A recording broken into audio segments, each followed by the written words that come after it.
Part 1 of Chippewa River Stories followed the East Fork of the Chippewa, where it bubbles up north of Glidden, and the West Fork, which flows out of Chippewa Lake, located near Clam Lake. A few miles above the town of Winter, the two forks meet. This is the East Fork as it flows into the 17,000-acre Chippewa Lake Flowage.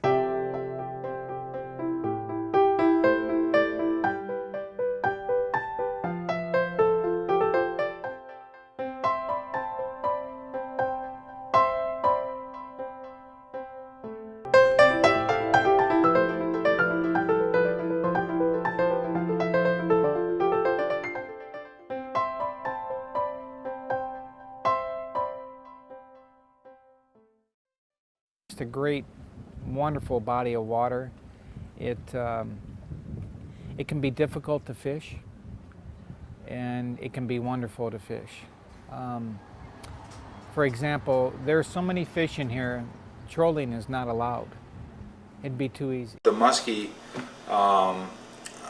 paved the roads and built the schools in northwestern Wisconsin. This myth behind the muskie, that the king of freshwater sport fishing, and they have the tendency to do a lot of following, a lot of aerial acrobatics, and they do grow rather large, up to 70 pounds. They are what myths are made of, and they kind of look stately as well, long and green and teeth and yellow eyes and all these things that myths are made of.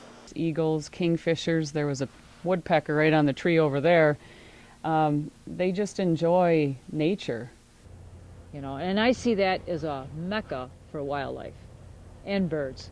I probably have some of the, best migratory breeding bird habitat around here.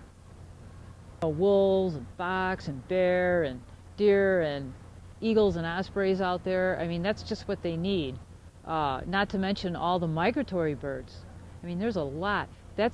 Some migratory birds like uninterrupted woodland habitat, and that's one thing that area provides. The history behind the flowage, the early period was pretty dark. The way that the power company was allowed to create the dam and flood the land that was much of it under Native American ownership. There's a lot of history there going back that tells the strength of our tribe, that we were survivors. Much of it was sacred land. There were many unmarked graves. It was, the land of their ancestors over many hundreds of years. And they were forced to relocate many of their homes. But we know that the community was there. We knew that by the fact that on going out with my father, a lot of times we'd be by the islands there where the church was and where the graves were located. And they were totally opposed to it. They had hundreds of acres of wild rice that they sustained, and was very critical to the survival of their hunting and gatherings that they had. And the post, which was the old civilization, was actually right on the banks of the West Fork of the Chippewa River.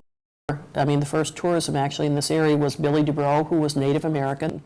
Indian guides, And they had the same guide for years. Grandpa Ollie had guided up Riverside for quite a number of years. Hey, this is Uncle Bill, the Paquewon camp. Uncle Bill's cabins. You can still see the foundations yet on the island. Mm-hmm. You see where the cabins were. Here it is, opened. You see? Oh, I didn't know that. June 16th, 1917, he opened the camp. Yeah, right until October 11th. I got that book with his guests, and that's where I found that then. They had the right of eminent domain. The government gave Wisconsin Minnesota Power and Light, and as well as all the other projects going all across the country, the right of eminent domain, and so they basically got evicted against their will off of the properties. And to hear the stories that my dad told me from the people he knew who lost their homes there, it was a oh my gosh moment. You know, what was the state thinking? Where does the greater good start when it's the individual that loses so much? And I think that the Native American people who stood up and said, that wasn't right, should only be commended.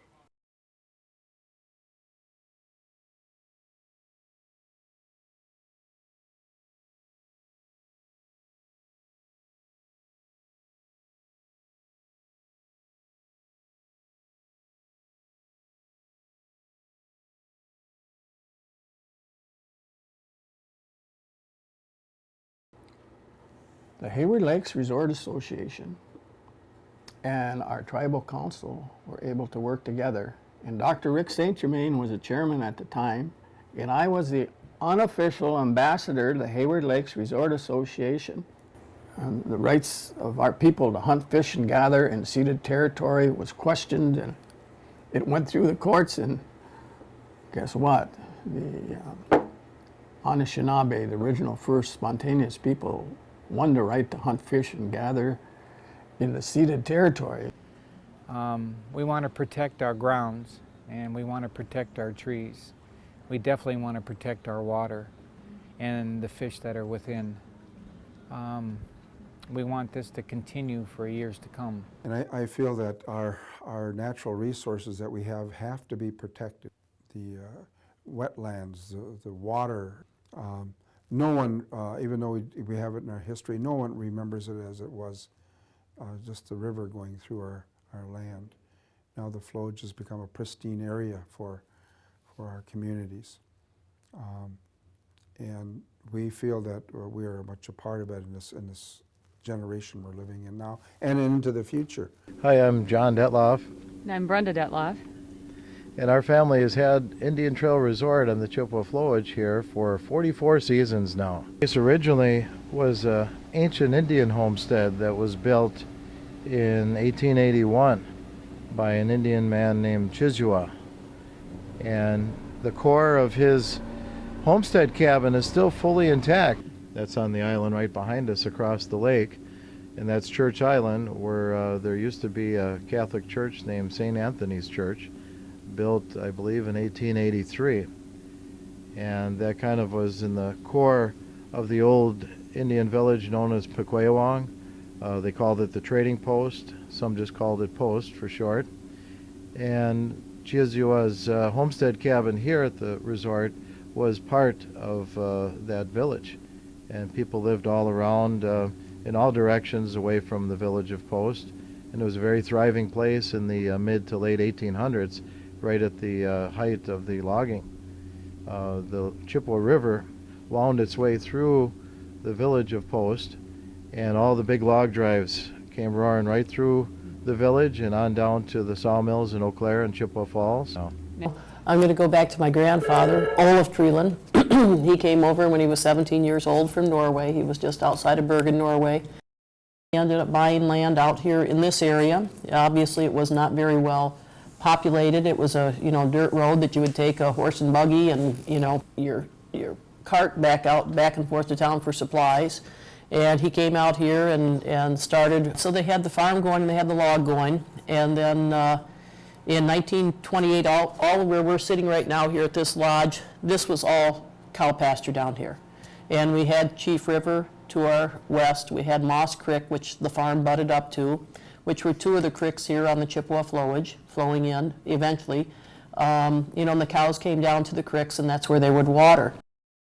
And my grandparents built up the resort here, and they had, the office was in their living room of the house, and they had 6 cabins. And my parents bought them out and took over June 1st of 1963, Oscar and Johnny Treeland.